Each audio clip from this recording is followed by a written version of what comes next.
कहते हैं जो व्यक्ति कुंभ में शाही स्नान करता है उसे मोक्ष की प्राप्ति होती है। लेकिन क्या आप जानते हैं कि कुंभ मेले की शुरुआत कैसे हुई? क्यों सिर्फ 4 जगहों पर ही ये मेला लगता है? महाकुंभ 12 सालों में ही क्यों होता है? कुंभ स्नान के पीछे की कहानी क्या है? महाकुंभ सबसे बड़ा और प्रमुख धार्मिक अनुष्ठान माना जाता है। पूरे 12 वर्षों के बाद महाकुंभ मेला का आयोजन किया जाता है। कुंभ मेला में लाखों करोड़ों की संख्या में श्रद्धालु आते हैं। कहते हैं कि जो भी व्यक्ति कुंभ स्नान कर लेता है उसके सभी पाप मिट जाते हैं। इतना ही नहीं, उसकी सभी मनोकामनाएं भी पूरी होती है। महाकुंभ के दौरान विशेष पूजा अर्चना, यज्ञ और अन्य धार्मिक अनुष्ठान आयोजित किए जाते हैं। कुंभ का असल अर्थ होता है कलश यानी घड़ा। दरअसल कुंभ स्नान की कहानी भी एक अमृत के घड़े से जुड़ी हुई है। अमृत पाने के लिए देवताओं और असुरों के बीच समुद्र मंथन किया गया। इस मंथन के दौरान कई तरह के रत्न उत्पन्न हुए जिन्हें देवताओं और असुरों ने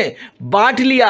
समुद्र मंथन के आखिर में भगवान धन्वंतरी अमृत का कलश लेकर प्रकट हुए। अमृत कलश की प्राप्ति के लिए देवताओं और दैत्यों के बीच 12 दिन तक भयंकर युद्ध हुआ। माना जाता है कि देवताओं का एक दिन मनुष्य के 12 वर्षों के बराबर होता है। इस युद्ध के दौरान जिन जिन स्थानों पर कलश से अमृत की बूंदें गिरी थी वहां कुंभ मेला लगता है। अमृत पाने की लालसा में देवताओं और असुरों में युद्ध छिड़ गया। इस छीना झपटी में अमृत की कुछ बूंदें धरती के 4 स्थानों प्रयागराज, हरिद्वार, उज्जैन और नासिक में गिर गई। माना जाता है कि तभी से इन 4 स्थानों पर हर 12 साल के अंतराल में कुंभ का आयोजन होता है। महाकुंभ में स्नान करने से व्यक्ति के सभी पाप धुल जाते हैं। इतना ही नहीं, कुंभ में स्नान करने से मोक्ष की भी प्राप्ति होती है। इसके अलावा कुंभ मेला आध्यात्मिक ज्ञान, सांस्कृतिक आदान प्रदान और सामाजिक समरसता का भी प्रतीक माना जाता है। लोग आध्यात्मिक ज्ञान और मानसिक शांति के लिए भी कुंभ मेला में आते हैं। आपको बता दें कि महाकुंभ में नागा साधु से लेकर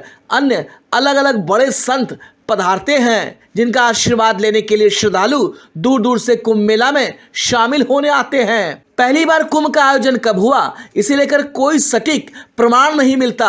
प्रथम कुंभ आयोजन की तारीख को लेकर अलग अलग मत है। कुछ मान्यताओं के अनुसार 7वीं शताब्दी में सम्राट हर्षवर्धन के काल में चीनी तीर्थयात्री ह्वेनसांग ने अपने यात्रा विवरण में कुंभ का वर्णन किया है। उन्होंने प्रयागराज में कुंभ महोत्सव के दौरान संगम पर स्नान का उल्लेख करते हुए इसे पवित्र हिंदू तीर्थस्थल बताया है। वहीं कुछ लोगों का यह भी मानना है कि 8वीं शताब्दी में भारतीय गुरु तथा दार्शनिक आदि शंकराचार्य जी और उनके शिष्य सुरेश्वराचार्य ने 10 नामी सन्यासी अखाड़ों के लिए संगम तट पर स्नान की व्यवस्था की थी। कुंभ मेला विश्व का सबसे बड़ा सांस्कृतिक और धार्मिक मेला है। इस दौरान सभी लोग एक जगह एकत्र होकर नदी में स्नान करते हैं, संतों के प्रवचन सुनते हैं और आध्यात्मिक ज्ञान प्राप्ति के साथ ही अपने जीवन को सुंदर बनाने के सूत्र साथ ले जाते हैं।